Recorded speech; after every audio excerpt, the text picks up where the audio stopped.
ஓம் ஸ்ரீ குருபியோ நமக. ஓம் ஸ்ரீ மகா பெரியவா சரணம். இன்றைய தினம் பிப்ரவரி 26ஆம் தேதி மகா சிவராத்திரி. இந்த இரண்டு பொருட்களை உங்கள் வீட்டோட நிலைவாசலில் மகா சிவராத்திரி இரவு முழுக்க நீங்கள் தூவி விடுறதால பலவிதமான நன்மைகள் உங்களை தானாக தேடி வரும். அது என்னென்ன பொருட்கள், அதை எப்படி பயன்படுத்தணும்னு பார்க்கறதுக்கு முன்னாடி நம்மளோட வீடியோஸை இப்போ தான் நீங்கள் ஃபஸ்ட் டைம் பார்க்குறீங்கன்னா மறக்காமல் சப்ஸ்கிரைப் பண்ணிக்கோங்க. தொடர்ந்து இது மாதிரி அப்டேட் தெரிஞ்சுக்கிறதுக்கு பக்கத்தில் இருக்கக்கூடிய நோட்டிஃபிகேஷன் பெல்லை கிளிக் பண்ணி ஆல் அப்படிங்கிறத செலக்ட் பண்ணிக்கோங்க. இப்போ நிலைவாசலில் என்னென்ன பொருட்களை தூவி விடணும் அப்படிங்கிறத பற்றி தெளிவாக தெரிஞ்சுக்கலாம். இன்னைக்கு காலையில் சரியாக 10 மணி 20 நிமிஷத்துக்கு பிறகுலாமே தேய்பிரை சதுர்த்தசி திதி பிறந்துருச்சு. அதாவது மகா சிவராத்திரிக்கான வழிபாடை நீங்கள் ஆரம்பிச்சிடலாம்.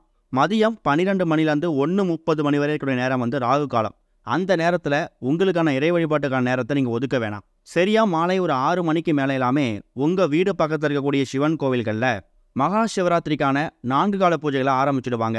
இன்று மாலை 6 மணிக்கு ஆரம்பிக்கக்கூடிய முதல் கால பூஜையில் இருந்து நாளை காலை வரை நடக்கக்கூடிய 4 கால பூஜைகளை கலந்துக்கிறதுக்கு முயற்சி பண்ணுங்க. நம்ம வீடியோஸை பார்த்துட்டு நிறைய பேர் கேட்கக்கூடிய ஒரு கேள்வி என்னன்னா, நாங்கள் வெளிநாடுகளில் இருக்கோம், இந்திய நேரப்படி நாங்கள் மகா சிவராத்திரி எடுத்துக்கணுமா இல்லை இங்கே இருக்கக்கூடிய நேரப்படி எடுத்துக்கணுமான்னு கேட்குறாங்க. கட்டாயம் அந்த நபர்களுக்கான பதில் என்னன்னா, உங்கள் நாட்டில் மகா சிவராத்திரி எத்தனை மணிக்கு இரவு ஆரம்பிக்குது அப்படிங்கிறத தெரிஞ்சுக்கிட்டு கோவில்களில் எத்தனை மணிக்கு மகா சிவராத்திரிக்கான பூஜை ஆரம்பிக்கிறாங்க அப்படிங்கிறத கேட்டுட்டு அதுக்கேற்ற மாதிரி நாம் சொல்லக்கூடிய விஷயங்கள் நீங்கள் செய்யலாம். ஏன்னா ஒரு நாட்டுக்கும் பகல் இரவு நேரங்கள் அப்படிங்கிறது நிறையவே மாறுபடும். அந்த நாட்டுக்கு ஏற்ற மாதிரி மகா சிவராத்திரி இரவு எப்போ வருதோ அதை நீங்கள் பயன்படுத்திக்கோங்க.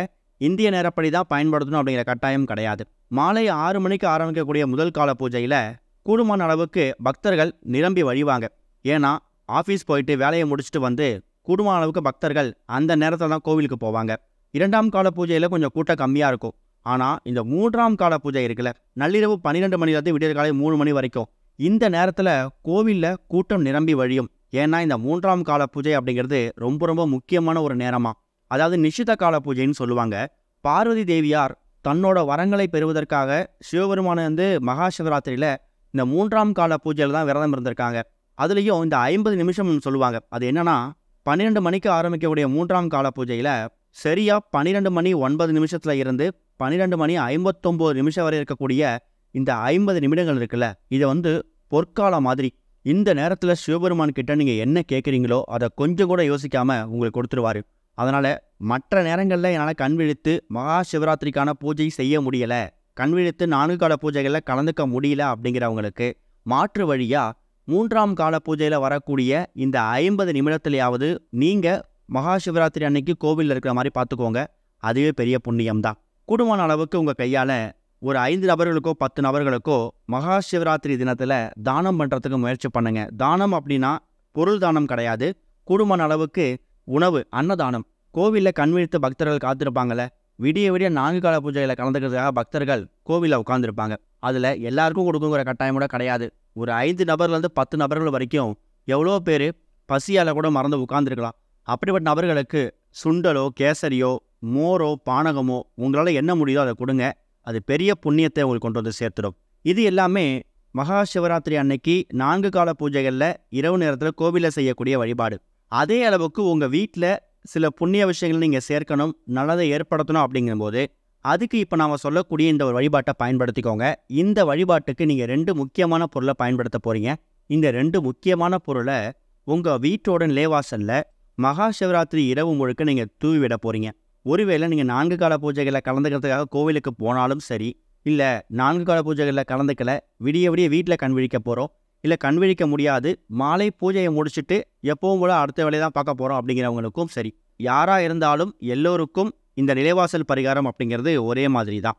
அந்த 2 முக்கியமான பொருட்கள் என்னென்ன அப்படின்னு கேட்டிங்கன்னா, 1 ஸ்பூன் பச்சரிசி, இன்னொன்று ஒரே 1 ஸ்பூன் வெல்லம், கட்டி வெல்லம். இந்த 2 பொருட்களுமே சிவபெருமானுக்கு ரொம்ப உகந்த பொருட்கள். சிவபெருமானுக்கு உகந்த தானியம் இந்த நெல், பச்சரிசி. அடுத்ததாக அவருக்கு இனிப்புனா ரொம்ப பிடிக்கும், அதில் வெல்லத்தை எடுத்துக்கோங்க. கட்டி வெல்லம் இருக்கிறது ரொம்ப விசேஷம். ஒருவேளை கட்டி வெல்லம் இல்லைன்னா அதுக்கு பதிலாக நாட்டு சர்க்கரை பயன்படுத்திக்கலாம். வெள்ளை சர்க்கரை, இந்த ஒயிட் சுகரை மட்டும் பயன்படுத்த வேணாம். இப்போ 2 முக்கியமான பொருள் எடுத்துருக்கீங்களே, உங்கள் வீட்டோட பூஜை அறையில் விளக்கேற்றி வச்சுட்டு சிவபெருமானுக்கான பூஜையெல்லாம் முடிச்சிருங்க. நீங்கள் தனியாக நைவேத்தியங்கள் செஞ்சு வச்சு படைக்கிறலாம் தனியாக விளக்கேற்றுறது, பரிகாரம் பண்ணுறது இதெல்லாம் ஓகே.